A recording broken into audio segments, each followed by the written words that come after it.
Muchas bendiciones, bienvenidos. Hoy me corresponde compartir con ustedes en este mes, el mes Dar, un tema que ha sido titulado El corazón compasivo de Dios. Yo quiero confesar que en décadas de estar predicando y enseñando la palabra, yo no recuerdo si yo he enseñado acerca de la compasión de Dios antes. Esta pudiera ser mi primera vez. He hablado obviamente del amor de Dios y de otros atributos de Dios, pero específicamente la compasión. Me siento honrado y bendecido de poder compartir esto con ustedes hoy, porque mientras me preparaba en estas semanas para dirigirme a ustedes, obviamente Dios me habla, me confronta, me enseña, me ilumina, y mi oración hoy es que sea igualmente para ustedes. Quiero, antes de comenzar, que saquemos unos segundos para presentarnos delante de Dios en oración y confiar que el Espíritu Santo va a hacer hoy la obra que Él pretende hacer. Te damos gracias, Padre del Cielo, por tu presencia en este lugar. Espíritu de Dios, te invitamos a que hagas lo que sueles hacer, que es tocar el corazón, iluminar, inspirar, confrontar, corregir y hacernos cada día un poco más parecidos a Jesús. Que hoy se logre ese objetivo, Rey del Cielo, en nuestros corazones. Te damos gracias y oramos estas cosas por los méritos de Jesús nuestro Salvador. Amén. Cuando hablamos de compasión, el contraste es dramático con el mundo que estamos viviendo, y yo creo que todos estamos de acuerdo.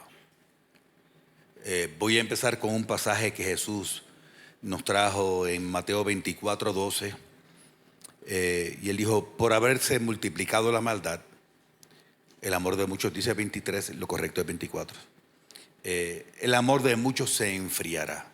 Obviamente entendemos que el vínculo entre la compasión y el amor eso es indisoluble, eso es indivorciable, y en unos minutos yo aclararé cómo están vinculados ellos dos.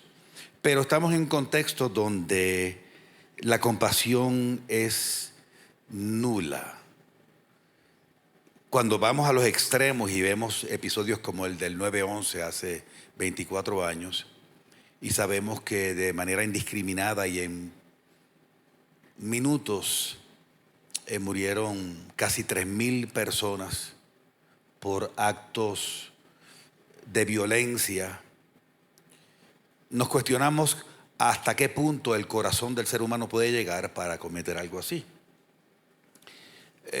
Cuando creíamos que eso no se podía superar, ocurrió hace 2 años el ataque de Hamas en octubre 7, y murieron más de 1,200 personas. Alguien pudiera pensar, bueno, no superó en daño al evento del 9/11, pero yo quiero cuestionar eso. Porque en el 9/11 los terroristas estuvieron lanzando sus aviones contra edificios, puramente edificios, pero eran rostros invisibles. A diferencia con excepción de los pocos pasajeros que iban en los aviones, fueron miles de personas invisibles. Pero eso no fue lo que ocurrió en octubre 7 del 2023. En esa ocasión, el nivel de perversidad, el derroche de odio que hubo en esa ocasión, te habla de un endurecimiento que va mucho más allá. Porque ellos se tomaron en sus manos, y los terroristas no solamente querían matar, ellos querían causar dolor, el máximo dolor posible. Ellos torturaron y ellos masacraron de manera individual, mirando a los ojos, de frente, con sus manos, con fusiles, con granadas, con cuchillos, a hombres, mujeres, niños, bebés, ancianos. Cuando el ejército israelita llegó allá, encontró unas cosas indecibles. encontró cadáveres atados, otros calcinados, otros mutilados, decapitados, incluyendo niños y bebés. A una joven de 22 años, después que la mataron, quizás algunos lo vieron, yo vi lo que hicieron. La amarraron de un carro e hicieron un desfile por todo Gaza, arrastrando su cadáver. Otras cosas tan comunes como el tráfico humano. Yo he pensado que cuando algunas de estas personas, de estas jóvenes o niños, caen en manos de estos traficantes, tienen que rogar por su vida, creo yo. Creo que tienen que llorar y rogar y echar lágrimas.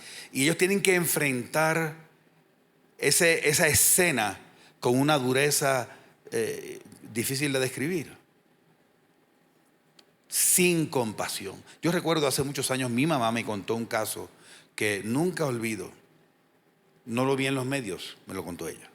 Un niño que desapareció en los Estados Unidos y no se supo de su paradero más, hasta unos pocos años más tarde, que familiares del niño fueron de vacaciones a Sudamérica, no sé del país, espero que no haya sido Colombia. Y paseando y turisteando por la calle se encuentran al niño, sobrino o familiar que era, y lo encontraron sin manos, pidiendo dinero, porque era una red que le quitaba las manos a los niños para infligir lástima, obviamente, para causar pesar y hacer de su negocio lucrativo. Hace falta un corazón muy endurecido y falto de compasión para llegar a un nivel como ese. Sabemos de las agresiones viciosas contra personas inocentes en Estados Unidos. Eso es común, las masacres. Un detalle interesante, y esto me lo dijo mi hermano y a mí se me hacía difícil creerlo hasta que lo busqué en línea, que uno se entera de 2, 3, 4 ataques masivos, tipos masacres, pero realmente está viendo más de uno por día. Por ejemplo, yo encontré que al 31 de octubre, hace menos de 2 semanas, este año iban 374 masacres. Y una masacre está definida como un atentado masivo o colectivo donde por lo menos 4 personas mueren. Con 366 muertos, más de uno por día, y 1.668 heridos. Sabemos del ataque a Charlie Kirk y cómo hay una agresión tan pública contra un hombre de bien, y no solo eso, sino las celebraciones posteriores de personas que para mí son tan cómplices como el que aló el gatillo, pues porque están realmente celebrando algo que ellos quizás hubieran hecho y aplaudiendo que otro lo hubiera hecho. Claro, es posible que alguien diga sí, pero esos son sectores muy aislados. El mundo no está tan malo. Es un hecho que la inmensa mayoría de las personas no llegaría a ese grado de maldad. Y eso sí es cierto. Sin embargo, no sé si estén de acuerdo en que el mundo en términos generales no promueve el principio de la compasión. No está muy presente.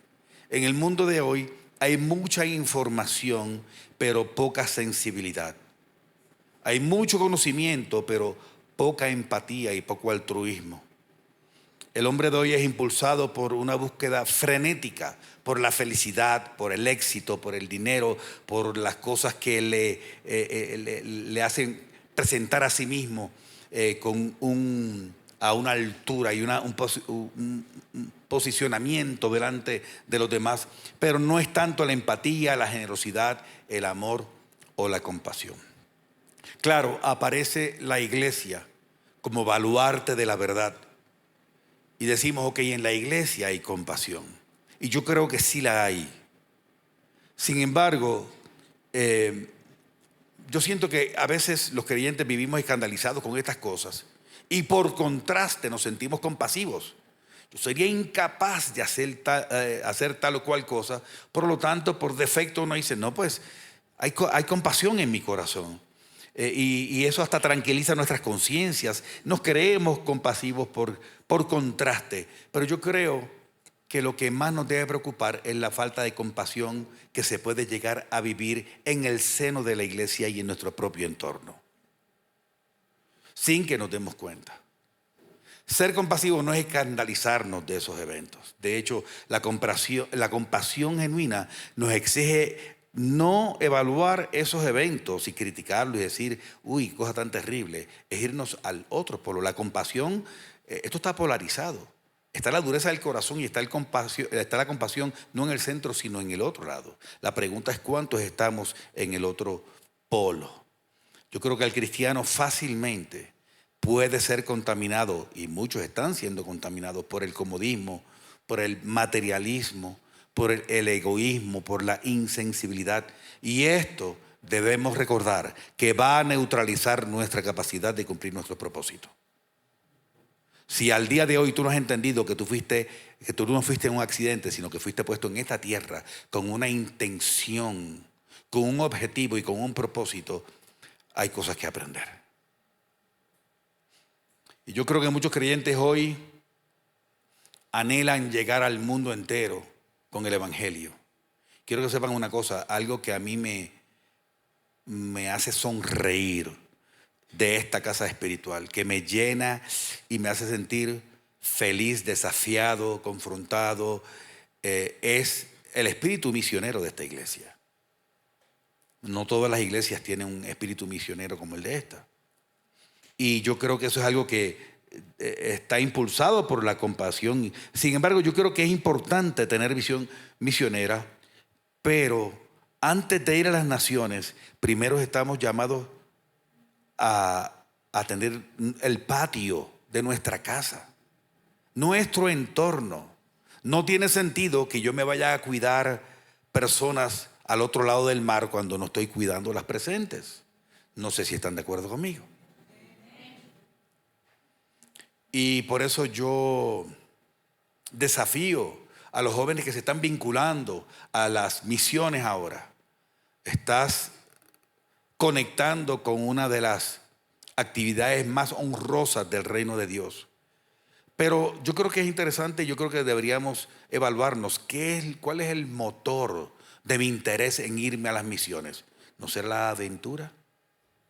¿No será viajar? ¿No será traer todas las experiencias de lo que nos comimos, de lo que hicimos y de lo que vimos y de lo que... o sea, eso no está mal, obviamente eso es parte de toda experiencia. Yo estoy preguntando no lo que sientes, sino cuál es tu impulso, cuál es tu motivación, porque se supone que toda gestión misionera o evangelística sea impulsada por la compasión. Yo he leído de inconversos que dicen, los cristianos no creen lo que predican. Y cuando los confrontan y dicen, ¿por qué dices eso? Porque si yo creyera lo que ellos creen, si yo creyera que hay un infierno y que los demás se van a ir a ese infierno, yo no sabría cómo descansar para conquistar a las personas que me rodean y librarlos de ese mal y de ese futuro. Yo quiero en este día compartir 5 verdades tiene que haber mucho más, pero 5 que yo pude descubrir en mi tiempo de estudio. Son verdades acerca de la compasión a la luz de las Escrituras. Número 1, la compasión no es normal, no es un sentimiento común. Es algo que va más allá. En el Antiguo Testamento la palabra compasión viene de la raíz raham o rahamim, de ese vocablo hebreo que significa, escucha, sentir desde las entrañas. Sentir desde las entrañas. E incluso su raíz está relacionada con la palabra rehem, que sabe lo que significa el vientre materno, el útero. Y la imagen es la ternura de una madre hacia su hijo. En Isaías 49:15 dice, se olvidará la mujer de lo que dio a luz para dejar de compadecerse del hijo de su vientre. Aunque olvide ella, dice Dios, yo nunca me olvidaré de él. Y es que desde la cosmovisión hebrea, la compasión era algo visceral, algo interno, algo profundo, algo que estaba en el core. Eso no tiene una buena traducción en español, pero es que en el mismo centro del corazón. Es algo íntimo, protector e entrañable, como el amor de una madre hacia su bebé. Cuando la Escritura dice que Dios tiene compasión, está diciendo que su respuesta hacia el sufrimiento humano se puede comparar con la reacción instintiva de una madre hacia el llanto de su bebé, que no es ignorante a él. En el Nuevo Testamento, ya ahora en griego, la palabra es splachnizomai. No me pidas que lo repita, por favor. Y significa curiosamente ser movido desde adentro, pero aparece este verbo, movimiento, ser movido desde adentro. Y la palabra splachnizomai tiene una connotación de movimiento inmediato. Y quiero traerles varios pasajes que creo que refuerzan esta idea. Marcos 8:2, voy a leer rápidamente para ganar tiempo.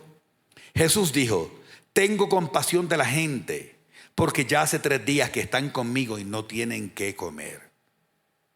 En el versículo 6 dice: entonces mandó a la multitud que se recostase en tierra, y tomando los 7 panes, habiendo dado gracias, los partió, dio a sus discípulos para que los pusiesen delante, y ya sabemos qué sucedió después. Mateo 14:14 dice: y saliendo Jesús vio una gran multitud y tuvo compasión de ellos y sanó a los que de ellos estaban enfermos. Mateo 9:36 dice: y al ver las multitudes tuvo compasión de ellas, porque estaban desamparadas y dispersas como ovejas que no tienen pastor. Entonces dijo a sus discípulos: a la verdad la mies es mucha, mas los obreros pocos. Rogad pues al Señor de la mies que envíe obreros a su mies. Quiero que sepas que en la Biblia la compasión jamás es pasiva. La compasión jamás es pasiva. Por lo tanto, no es solamente un sentimiento. De hecho, la compasión dispara una secuencia de eventos. Cuando hay compasión, ese movimiento interno genera unos movimientos externos, y quiero referirme a ellas, pero antes quiero compartir con ustedes una historia que encontré en el internet. Yo le llamé galletas sin un plan, y se la voy a leer. Dice así: Elena vivía frente a un hospital. Desde su ventana veía todos los días entrar y salir a médicos, enfermeras, ambulancias, pero también comenzó a ver algo que le rompía el corazón. Cada mañana un niño de unos 8 años se sentaba en la sala de espera con una mochila azul y un peluche viejo en la mano. Parecía estar solo. Un día, mientras tendía la ropa, Elena lo vio llorar. No una lágrima tímida, sino ese llanto de quien está agotado de ser fuerte. Ese mismo día ella horneó galletas. No era gran cosa: harina, azúcar, mantequilla y un poco de amor, como ella decía. Cruzó la calle y entró al hospital. No tenía un plan, solo una intención. Hola, dijo acercándose con suavidad. ¿Puedo sentarme contigo? El niño la miró desconfiado al principio, pero al ver la caja de galletas, asintió. Se sentaron en silencio. Comieron. No hubo preguntas. Al rato el niño habló como quien abre una represa. Mi mamá está enferma, muy enferma. Me dijeron que tengo que ser fuerte, pero no sé cómo. Elena no le dijo que todo estaría bien. No le ofreció soluciones. No le dio sermones. Solo lo abrazó y le dijo: no tienes que ser fuerte todo el tiempo. A veces llorar también es ser fuerte. El niño lloró largo y tendido, esta vez sin esconderse. Al día siguiente, y el siguiente y el siguiente, Elena aparecía, a veces con flores, a veces con dibujos, a veces solo con su presencia. La madre del niño falleció semanas después. Pero en el funeral, cuando todos vestían de negro, el niño llevaba en la mano una pequeña flor amarilla. Para recordarme, dijo, que hubo alguien que me vio cuando yo creía que era invisible. Tremendo. Y aprendemos de esto que la compasión no siempre cambia las circunstancias, pero siempre cambia el corazón de alguien. Y a menudo cambia las circunstancias. Y en este caso, alguien que necesitaba ser visto. Y te darás cuenta que un acto compasivo no solo satisface una necesidad inmediata, sino que deja un impacto para siempre. Un acto de compasión jamás se olvida. Yo creo que Jesús modeló la verdadera compasión y quiero usar un pasaje para ilustrar esta secuencia de eventos, que son específicamente 4 a los que me quiero referir. Y quiero pedirte que interiorices este pequeño pedazo de la enseñanza de hoy, estos 4 pasos, para que cuando nos enfrentemos a una situación, nos aseguremos que se cumplen esos 4 pasos, como hacía Jesús. Lucas 7:12 dice: cuando llegó cerca de la puerta de la ciudad, he aquí que llevaban a enterrar a un difunto, hijo único de su madre, la cual era viuda. Versículo 13. Y cuando el Señor la vio, se compadeció de ella y le dijo: no llores. Y acercándose, tocó el féretro, y los que lo llevaban se detuvieron, y dijo: joven, a ti te digo, levántate. Entonces se incorporó el que había muerto y comenzó a hablar, y lo dio a su madre. Yo veo 4 pasos aquí. El versículo 13 dice: y cuando el Señor la vio. El primer paso es ver. Nuestros sentidos no fueron puestos en nuestro cuerpo solamente para nuestro beneficio. Son escáneres, son cámaras para detectar lo que nos rodea y para indicarnos cosas que están fuera de orden. La Biblia dice que Jesús vino a deshacer las obras del diablo. Yo no sé si tú sabías que tú eras llamado a continuar el ministerio de Jesús. Primero es ver, es usar los sentidos para percibir. Versículo 13 otra vez: cuando el Señor la vio, y cuando el Señor la vio, primer paso, se compadeció de ella. En otras palabras, en ese momento algo ocurrió dentro de él. Ese core feeling, ese sentimiento visceral que no es normal. Paso número 2, sentir en tus entrañas. Y acercándose, paso número 3, hay que acercarse. Muchas veces cuando nos sentimos, y todos hemos estado ahí, yo creo, cuando nos sentimos impotentes para suplir una necesidad o para satisfacer algo, nos da como pena, y lo que hacemos es que nos hacemos los ciegos. La técnica del avestruz, de enterrar la cabeza: si no lo veo no me acuerdo, y si no me acuerdo no tengo la responsabilidad de satisfacer esa necesidad. Pero Jesús se acercó. Número 3. 4, tocó el féretro, es actuar. Así que son 4 pasos: ver, sentir, acercarnos y actuar. ¿Cuáles son? Ver, sentir, acercarnos y actuar. La compasión requiere esos 4 pasos. De hecho, eso fue lo que hizo Elena en la historia anterior. No fue eso. Vio por la ventana, se acercó, segundo sintió, se acercó y actuó.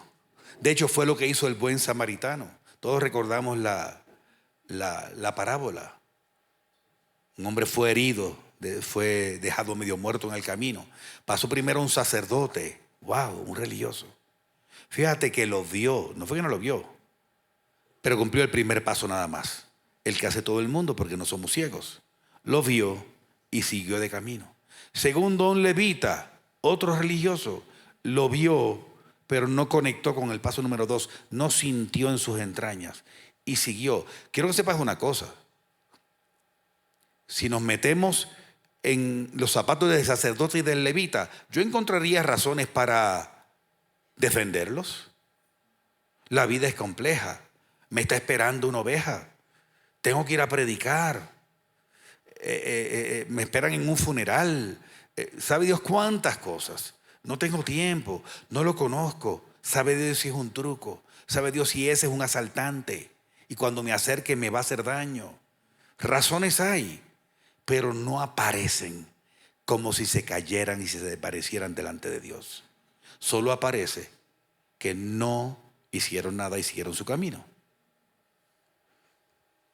Y en Lucas 10:33 dice: pero un samaritano que iba de camino vino cerca de él y viéndole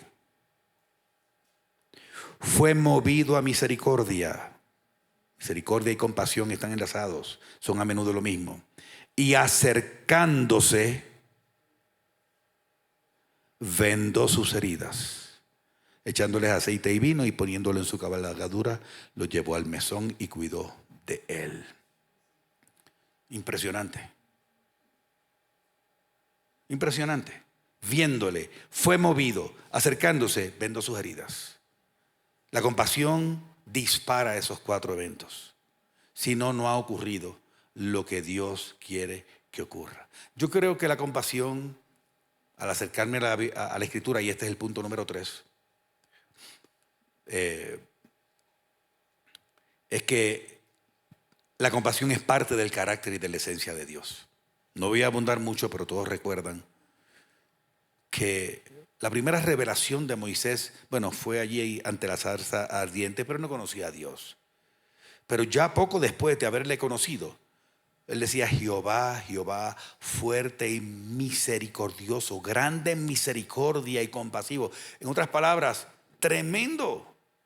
Que la primera revelación de Moisés de Dios no fue que era omnipresente, omnisapiente, que era justo. No, es que era misericordioso y compasivo.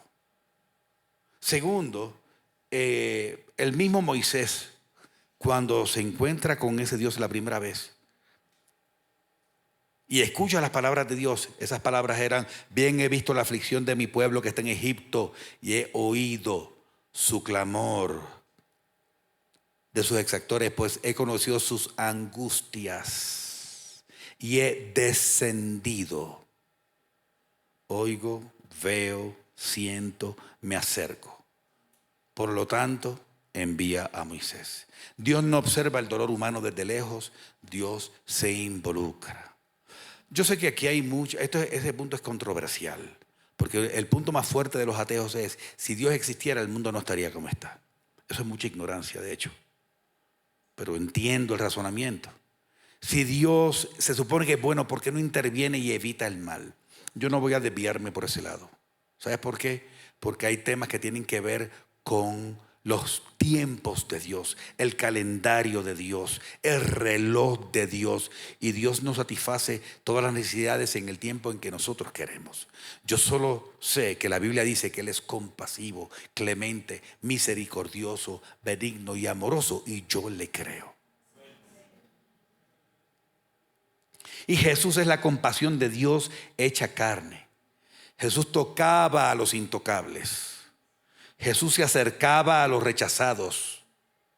Jesús le dedicaba tiempo a los que eran menos y los que eran ignorados por los demás. Y Jesús escogía lo menospreciado, y quiero que sepas que lo sigue haciendo hoy día. Número 4, la compasión movía a la iglesia primitiva. En Hechos 2 describe cómo ellos compartían todas las cosas. Quiero que sepas que esto habla de avivamiento, y todo el mundo quiere regresar al avivamiento de la iglesia primitiva. ¿Sabes qué? Viéndolo a la luz de esta verdad, lo que inicia un avivamiento es la compasión. Es la incapacidad, es la conciencia de la incapacidad de poder producir los efectos en el mundo que Dios quiere producir, y ser empujado internamente por ese sentimiento, por ese core feeling, por ese sentimiento visceral, e involucrando entonces la presencia de Dios y a otras personas. Así empieza un avivamiento. Todo lo compartían. Hechos 4 dice que no había necesitados entre ellos. Tremendo. Un lugar donde no hay necesitados. Dime si no hace falta compasión del que tiene para que el que no tiene tenga. Se ha dicho que el Imperio Romano vivía asombrado y espantado con los cristianos de aquel tiempo, porque mientras que los paganos le huían a los enfermos, como por ejemplo los leprosos, los cristianos dicen que corrían hacia ellos. La compasión no era uno de los ministerios de la iglesia primitiva, era el motor de toda la actividad ministerial de la iglesia. Era lo que impulsaba todo. Número 5, sin compasión no hay cumplimiento de propósito ni establecimiento de reino. Cuando no hay compasión, la fe es muerta, porque la fe sin obras es muerta. Y la compasión requiere, primero que ver, después sentir, pero ahí no basta. Después hay que acercarse.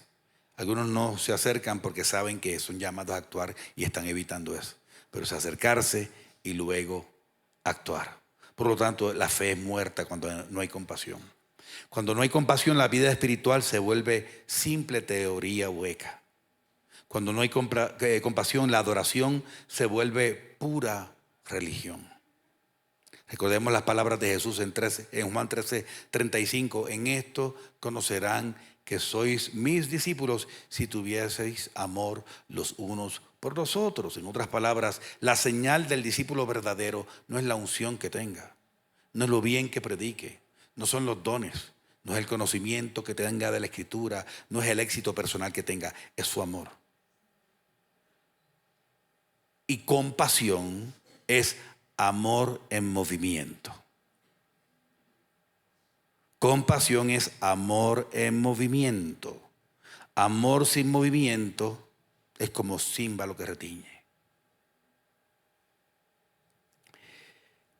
Yo quiero hacer una pausa porque quiero invitar a una persona que tiene unas palabras para la iglesia, pero antes quiero que veamos un video de la Fundación Remanente.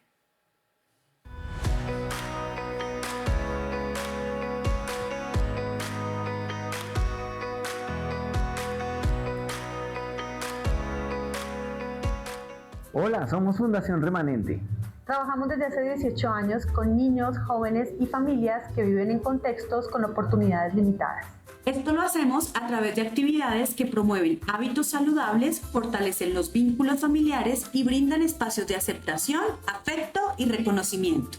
También fomentamos el aprovechamiento del tiempo libre y el desarrollo de la creatividad como medio de transformación, facilitando así la construcción de proyectos de vida con propósito.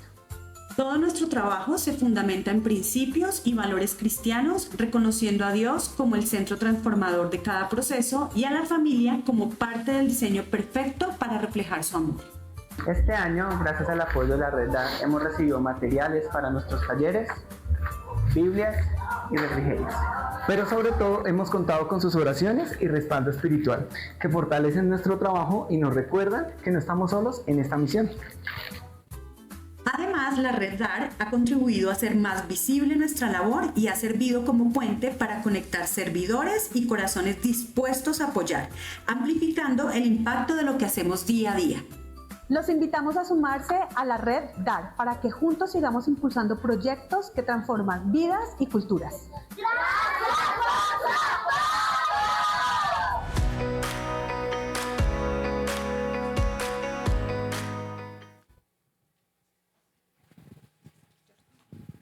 Bueno, buenos días para todos.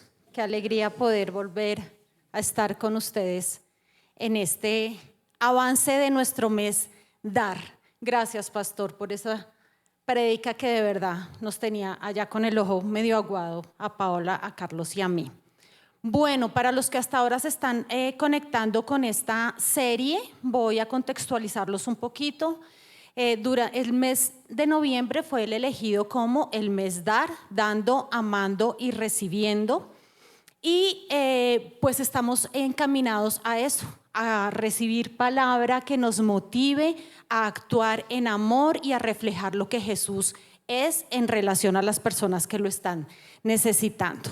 Entonces voy a hacerles un resumen muy rápido. Mi nombre es Luisa Fernanda Buenaventura, yo soy la directora de la Red DAR. La red es el brazo social de nuestra iglesia. En ella se agrupan proyectos e iniciativas que atienden de manera integral diferentes tipos de población en condición de vulnerabilidad. Todos los proyectos y las iniciativas están siendo liderados por miembros de nuestra comunidad y tienen un objetivo prioritario y es reflejar el amor de Jesús a través de acciones concretas que se llevan a los territorios y a las comunidades a donde estamos llegando. En este momento agrupamos 6 iniciativas. Para este mes de noviembre y en general para toda la red, hemos programado o planteado 3 objetivos. El primero de ellos es sumar esfuerzos para facilitar procesos. Somos una red, trabajamos en equipo, entrelazamos nuestros dones, nuestras habilidades, nuestras capacidades, todas en pro del bienestar a las comunidades a donde estamos llegando. Queremos visibilizar, contarles a ustedes quiénes somos, qué hacemos en cada uno de los proyectos y así sumar voluntarios y recursos que nos permitan avanzar en el cumplimiento de nuestras metas. Entonces, lo que hemos venido haciendo es que el domingo pasado ustedes ya conocieron el proyecto Sé Libre, atiende población privada de la libertad a través del tiempo con Dios, llevándole la palabra del Señor. Y hoy tengo entonces aquí a Paola Ángel y Carlos Nieto. Ellos son los directores y fundadores de la Fundación Remanente que acabamos de ver en el video. Remanente para mí, la verdad, es como una misión del cielo entregada a una familia particular. Ellos son esposos, trabajan en la fundación, sus hijos trabajan en la fundación, la hermana trabaja en la fundación, la cuñada trabaja en la fundación. Entonces es como una familia moviéndose en amor por una población particular. Entonces, amigos, después de que nos regalen un saludito, quiero hacer la primera pregunta. Ustedes hablan en el video de que trabajan con población que vive en contextos de, contextos de posibilidades limitadas. Explíquenos, por favor, qué es esa población exactamente. ¿Ustedes con quién están trabajando exactamente? Bueno, buenas tardes a todos. Estamos muy felices de estar aquí y además muy tocados con la palabra, como que no nos dieron tiempito de asimilémosla, pero para contarles rápidamente, como vieron en el video, nosotros llevamos 17 años trabajando con una comunidad y pues en estos 17 años han pasado muchas cositas. Efectivamente, este trabajo que hacemos donde Dios ha intervenido en esta comunidad, pues tiene un efecto. Cuando nosotros comenzamos hace 17 años, era una población que pertenecía a extrema pobreza. Este es un sector de recicladores y pues hoy en día, después de 17 años, no pertenecen a extrema pobreza porque Dios ha hecho lo suyo en esta comunidad y como fruto de esto, pues ya no vemos las casitas precarias que veíamos al principio, hechas en lata. Ellos son recicladores, entonces hoy en día no tienen los caballitos o zorritas, hoy en día tienen sus camiones. Pero sí que sigue habiendo una necesidad y sí que continuamos nuestro trabajo en esta misma comunidad. Pues pertenecen a un sector vulnerable, sin embargo no nos gusta etiquetarlos o rotularlos así hoy en día y por eso hablamos de oportunidades limitadas. Esas oportunidades son económicas, son de afecto, son de ser vistos y sentirse escuchados y apreciados y valorados y sobre todo la mayor necesidad, Dios en sus corazones, ¿no? Ok, entonces es población de la localidad de Suba, en su mayoría dedicadas a las actividades de reciclaje. ¿En dónde, cuándo y con cuántas personas se reúnen ustedes para trabajar? Bueno, buenas tardes, iglesia. Estamos ubicados en la localidad de Suba. El barrio se llama Jaime Bermeo. Es cerca al barrio Luis Carlos Galán, en el humedal Juan Amarillo. Muy cerca de la plaza de mercado del Quirigua. Son barrios donde la mayoría de las personas su ingreso está relacionado con el reciclaje. Como les comentaba mi esposita, pues ellos han venido todo el proceso de tener las zorritas o los camioncitos y demás. Sin embargo, el contexto de ellos también es un tema bastante complicado en orden público en este sector de la ciudad. Microtráfico, pandillas, extorsión, es un poquito complejo el ambiente y el contexto que hay en el barrio. Estamos ubicados ahí, es muy cerca de la avenida Ciudad de Cali y cerca del humedal Juan Amarillo. ¿Qué hacemos? ¿Qué atendemos? Inicialmente nosotros atendemos niños que se inscriben en la fundación de familias en su mayoría que se dedican al reciclaje. Atendiendo los contextos contrarios porque pues ellos ya hoy en día están escolarizados y pues han ido como avanzando un poquitico en eso.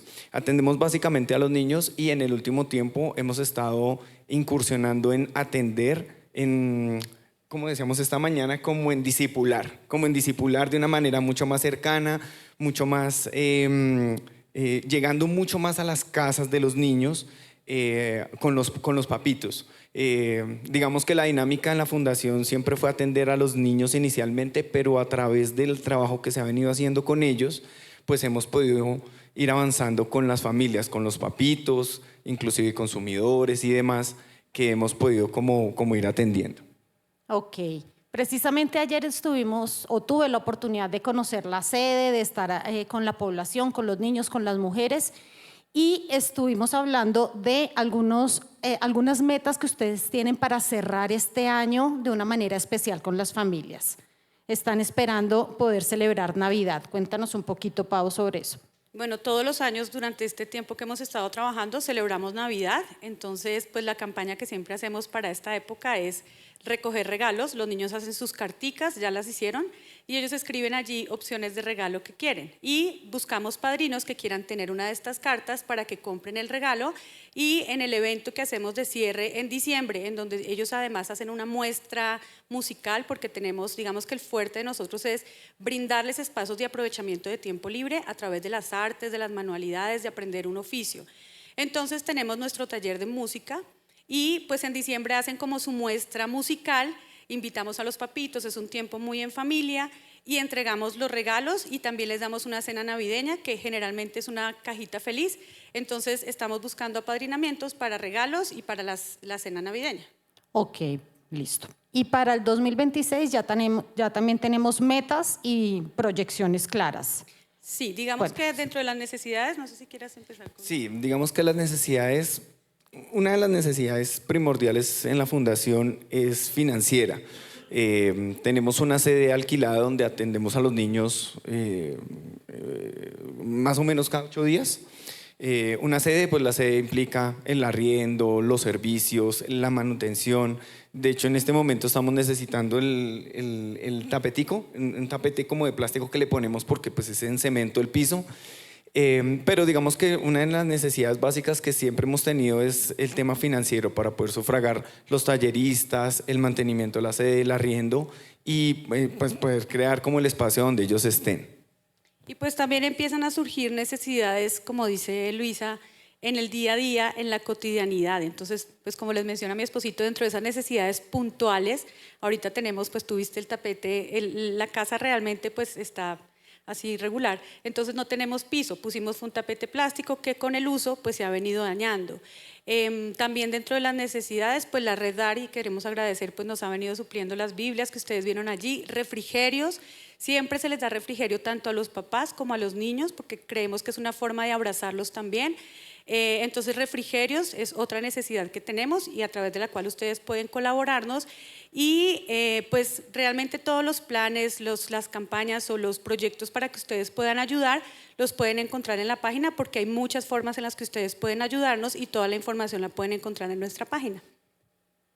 Listo, muchas gracias. Bueno, creo que entonces con el video y ya con lo que Carlos y Paola nos han comentado tenemos suficiente claridad de qué trabaja Remanente, cómo está trabajando y cuáles serían las oportunidades que cada uno de ustedes cuando sienta lo que nos decía el pastor José Aníbal, ese anhelo de moverse, se pueda unir y se pueda vincular. La idea es que todos los que estén interesados en ser parte de la red, todos los que se sientan identificados con los proyectos que hasta hoy han conocido, todos los que quieran apoyar de cualquier manera, en las pantallas van a aparecer mis datos. Ahí me pueden contactar, me pueden enviar un correo, pueden enviarme un WhatsApp. Y también quiero contarles que está listo en la aplicación de la casa y en la página web, están listos el espacio de la red. Ahí ya van a poder ver nuevamente los videos, van a poder saber exactamente quiénes somos y van a encontrar un formulario de voluntariado. Entonces, todos los que quieran, que espero que sean muchísimos, porque hay muchas formas de trabajar. No solamente la forma primaria es ir hasta allá los sábados y estar en la comunidad. Claro, necesitamos voluntarios de ese tipo, pero también necesitamos detrás de cada proyecto hay una cantidad de logística, necesitamos contactos empresariales. Bueno, hay mucha forma de vincularse. Entonces, van a encontrar ahí el formulario de voluntariado, llenan los datos y yo muy juiciosamente me estaré comunicando con ustedes. Algunos me han dicho que han escrito y que no los hemos contactado, pero no, tranquilos que mi compromiso es contactarlos y generar todas las estrategias para que podamos avanzar y trabajar juntos. Entonces, muchísimas gracias. Un saludito, una despedida rápida. Sí, se me ha pasado esto de también los voluntariados. La Fundación tiene las puertas abiertas porque es un espacio para servir, es un espacio para lo que hoy nos hablaba el pastor, de ver y actuar, no solamente ver, sino también poder actuar. Y este es el espacio para que ustedes puedan unirse y actuar junto con nosotros. Sí, y los invitamos a entrar a la página www.fundacionremanente.org. Ahí pueden ver lo que ahí ven a nuestros niños, ven las actividades que se hacen, lo que hemos podido avanzar. Y lo que siempre les hemos dicho, en la Fundación queremos ser familias apoyando a otras familias.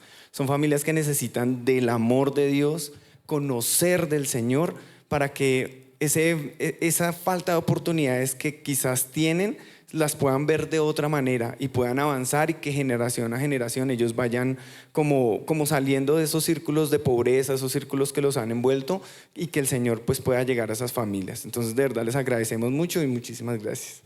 Bueno, gracias, pastor, muchas gracias. Nos vemos entonces dentro de 8 días. Vamos a presentar otro de nuestros proyectos. Muchas gracias a todos.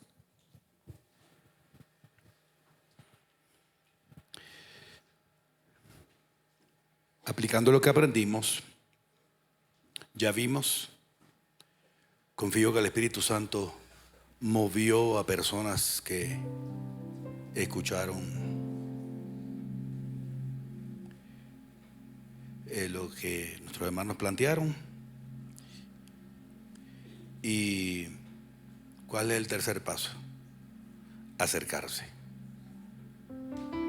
Acercarse. Repito, muchas veces no nos acercamos porque decimos, ¿para qué me acerco si no tengo solución? Acerquémonos. Lo que uno descubre cuando uno se acerca es impresionante. Yo quiero tomarme unos pocos minutos, y vamos a salir temprano hoy, para una cosa más. Y es que algo de lo que descubrí también es que la Biblia no nos manda a tener compasión. Y tú dirás, ¿nos estamos contradiciendo o qué? No encontré que la Biblia nos mande a tener compasión. Primera de Pedro 3:8 dice, finalmente, sed todos de un mismo sentir, compasivos, amándoos fraternalmente, misericordiosos, amigables. La Biblia no nos manda a tener compasión, sino a ser compasivos. ¿Y hay alguna diferencia? Sí. Uno es lo que tú haces, otro es quién eres.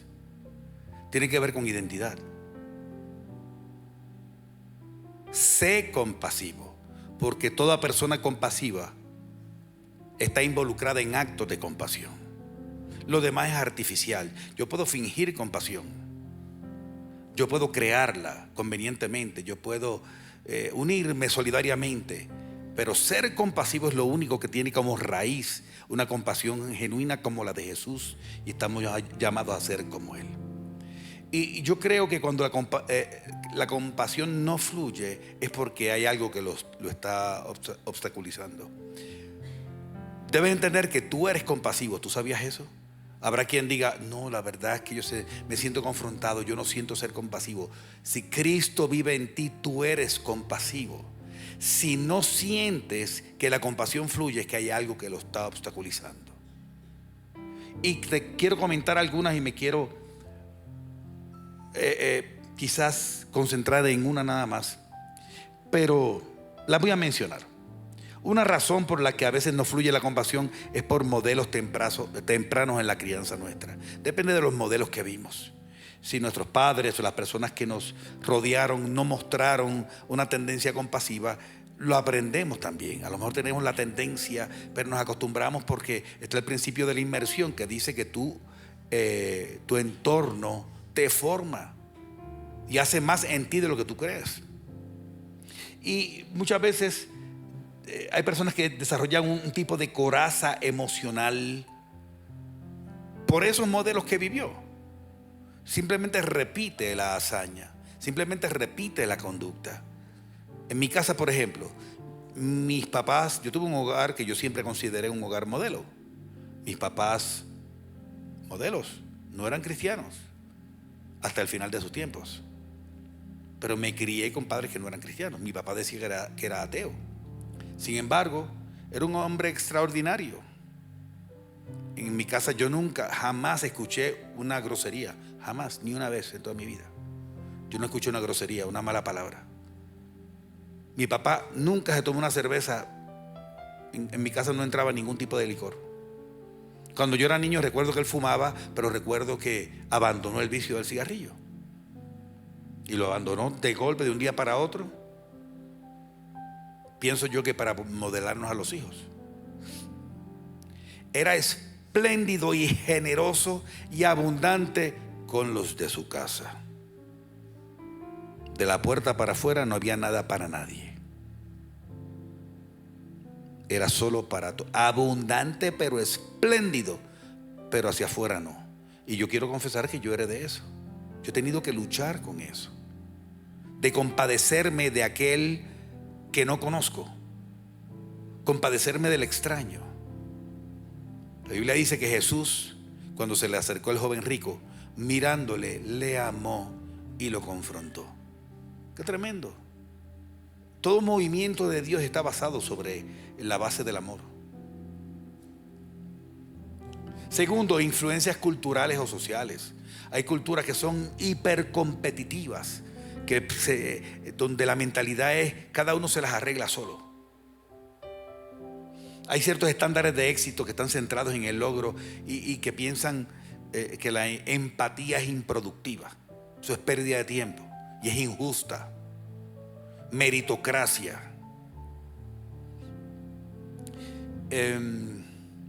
Yo creo que Colombia es afectado en gran medida por esto, pero hay otro factor que voy a hablar al final. Tercero, experiencias de trauma o dolor emocional. No voy a entrar en esto, pero hay muchas veces generamos una distancia emocional de las personas por experiencias que marcaron nuestra mente, quizás experiencias de traición, de abuso, de vergüenza o pérdidas dolorosas que no han sido resueltas. Cuarto, y aquí sí entra Colombia. Hablo como extranjero que ama Colombia. Temor a ser aprovechado o manipulado. Claro, muchas veces en el contexto se dan ciertas cosas. Por ejemplo, a veces hay relaciones desequilibradas donde yo di y no recibí nada a cambio y uno se vuelve prevenido. Hay historias de manipulación emocional donde alguien usó la compasión para afectarnos. Y eso deja obviamente unas marcas. Pero hay otras y las voy a comentar en un momento. Quinto, falta de contacto con su propio dolor. Muchas fundaciones han nacido a raíz de una experiencia personal de alguien que le llevó a tener conciencia y por lo tanto a desarrollar un nivel de compasión muy alto hacia ese tipo de problema. Por ejemplo, la famosa Fundación contra la Distrofia Muscular, fundada por Jerry Lewis, un famoso comediante norteamericano, surgió a raíz de, perdonen si me equivoco quién fue la persona, pero creo que fue su hijo, quien tuvo distrofia muscular y eso a él lo sacudió y le cambió la vida. Pero muchas personas están en negación y suprimen o niegan o evitan sus emociones, y como no han entrado en contacto con ese dolor personal, también se les hace difícil conectar con el dolor ajeno. Sexto, estrés crónico. Esta me pareció interesante. O agotamiento emocional. A veces la dureza no viene de un corazón malo, viene de una sobrecarga constante o de falta de descanso. Obviamente cuando estamos agotados y hemos desobedecido, porque descansar es una orden, tú lo sabías, ¿no? Es un principio. Obviamente nos volvemos casi inevitablemente egoístas, porque no podemos funcionar ni pensar en otro si nosotros estamos escasos de energía. ¿Qué voy yo a ayudar o a dar cuando yo estoy vuelto nada? Y séptimo, narrativas religiosas o morales mal interpretadas. El legalismo, la dureza del religioso, el fariseísmo, esa mentalidad de que el que sufre es porque lo merece. Ay, lo que está pasando fulanito, a eso le pasa, me alegro, bueno que le pase, para que aprenda.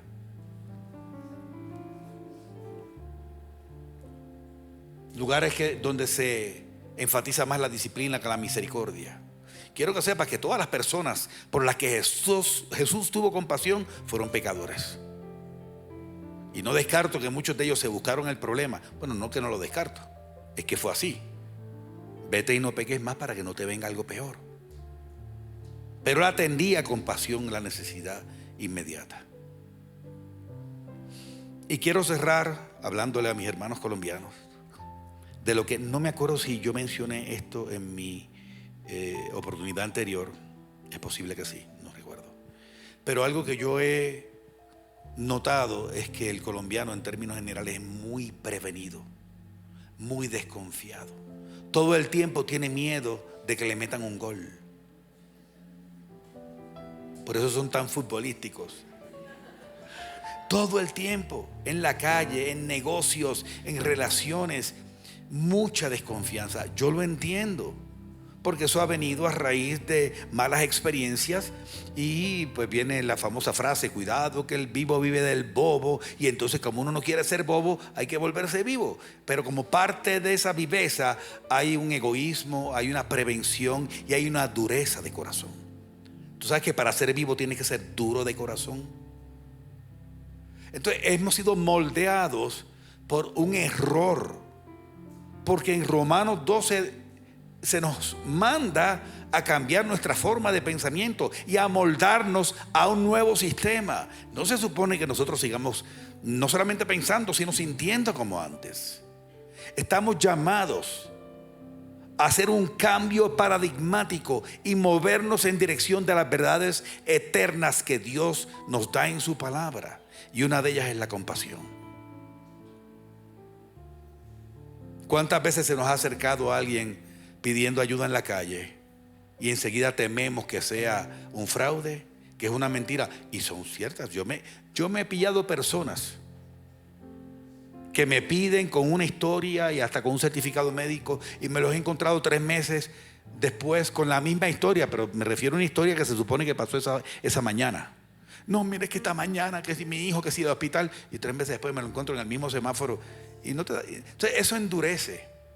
La pregunta es si vamos a dejar que la maldad del mundo nos endurezca a nosotros, o si vamos a preservar la suavidad del amor de Jesús, donde no tenemos temor de que nos metan el gol.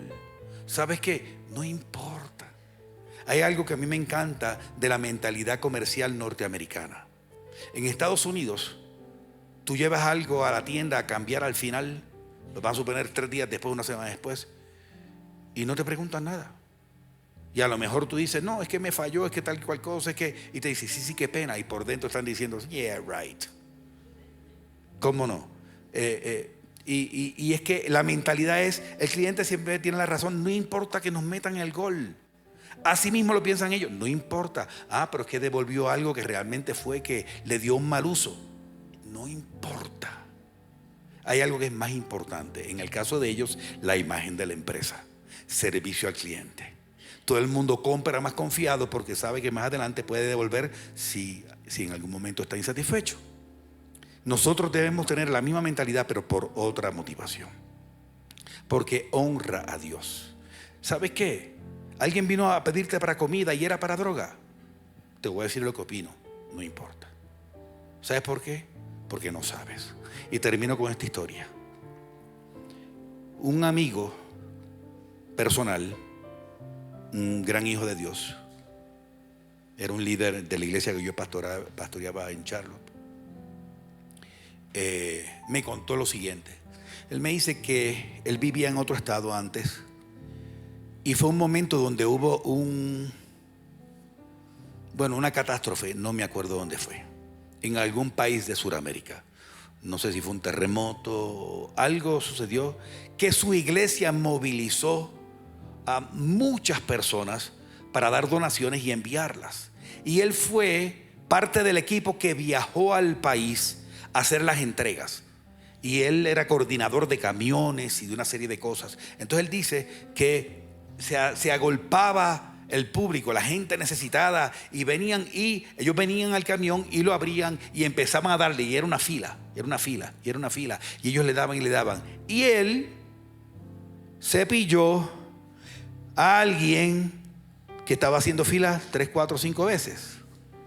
Y lo que alguien advirtió es, dice, no son gente necesitada, es que los revenden, hacen negocio con las donaciones. Y me acuerdo que él se acercó al pastor que estaba a cargo de esta gestión y le dijo: pastor, pilas, que hay gente que está queriendo hacer fila 2 o 3 veces, ya me enteré, eso es un negocio porque revenden, así que no le dé. Y él dijo: no, le das a todos. Pero ¿cómo así? A todos. Pero si alguien repite: a todos. ¿Pero por qué? Porque no nos podemos arriesgar a dejar a alguien sin la ayuda por tratar de protegernos de alguien que no la necesita. Tremenda lección, tremenda. Entonces yo quiero invitarles a que podamos poner al pie de la cruz ese temor. Ay, es que yo no doy mi diezmo, porque ¿qué hacen con mi diezmo? Se vuelven contables enseguida.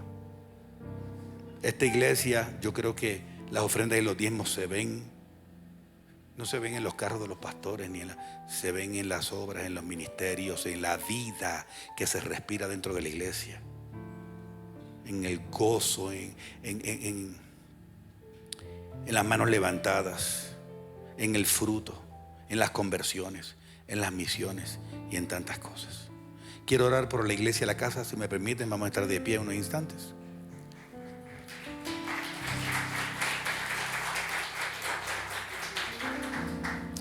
Cierra tus ojos. Esto no siempre lo hago, no siempre lo hacemos. Hoy quiero hacerlo. Si de alguna manera tú sientes que lo que hablamos hoy, el tema de la compasión, el corazón compasivo de Dios, penetró algo en tu conciencia, si en algún momento en vez de decir amén dijiste ouch, si algo caló y penetró en tu alma, como me sucedió a mí mientras preparaba la enseñanza, yo quiero que oremos juntos.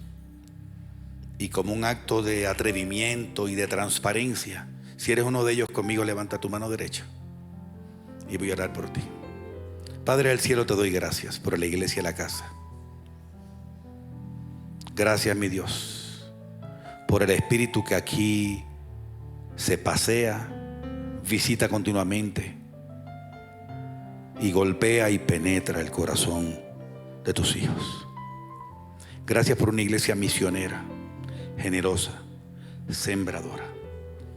Pero gracias también porque tu palabra nos recuerda que no podemos abandonar los estilos que Jesús enseñó. Si algo hemos aprendido es que debemos parecernos cada día más a Él. Y Jesús era compasivo. Hoy, Padre Santo, queremos renunciar al temor de que nos engañen, de que nos hagan daño, de que nos metan un gol, de que se burlen a espaldas, de sentirnos los bobos. Nos arrepentimos, Padre Santo.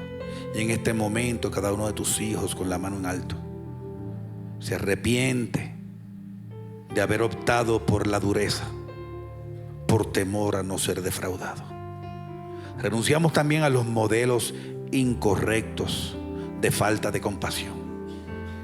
Renunciamos, Padre Santo, a toda amargura que pueda todavía estar residiendo en nuestro corazón por traiciones o por experiencias de dolor, por abusos. Renunciamos, mi Dios, a endurecer nuestro corazón contra los demás por causa de que alguna vez alguien usó la compasión de una manera hipócrita y nos perjudicó. Hoy, Padre Santo, aceptamos ser más como Jesús, compasivo. Y que quede sellada en nuestra alma la verdad eterna de que estamos llamados a, una vez vemos, sentir profundamente, acercarnos y actuar. Gracias, Padre. Bendigo la iglesia de la casa. Pastor Edgardo, Amagia, Andrés David, Ángela, a todos los líderes y pastores aquí, a los líderes y directores de los diferentes ministerios, de las fundaciones y de cada esfuerzo que ha nacido aquí en el corazón y en el seno de esta tu casa. Los bendigo con toda bendición y te pido tu bendición y prosperidad sobre esos ministerios para impactar, evangelizar y alcanzar a todos los que nos sea posible con el mensaje de Jesús. Te bendecimos y te damos gracias en Cristo Jesús. Amén.